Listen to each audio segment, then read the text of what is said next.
Hi everyone, সবাই কেমন আছো? একটা সময় ছিল জানো, যখন মামার বাড়ির সাইডে ভাই বোনদের মধ্যে সবথেকে ছোট ছিলাম আমি।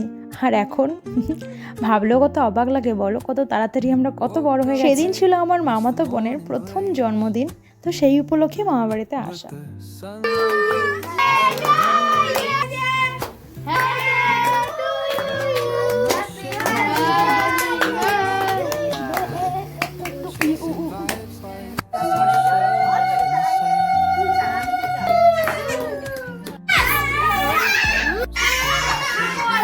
এই যে দেখছো সবাইকে, এরা সকলেই প্রায় আমার ছোট ছোট ভাই বোন।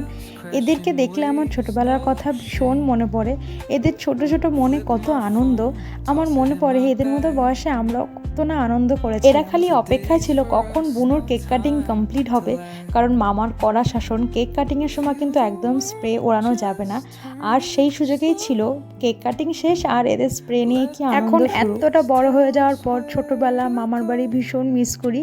আর এই হলো ডন, আমাদের ছোট্ট বার্থডে গার্লের একমাত্র দাদা। এরা ভীষণ সুইট, মামার বাড়িতে গেলেই আমি এদের মতন করে মেশে। এদিকে রাত হয়ে যাওয়াতে আমরা খেতে বসে পড়েছিলাম, আর মার পাশে ছিল দিদুন। বাস এভাবে একটা সুন্দর সন্ধে কাটালাম। আজকের জন্য আসি, বাই।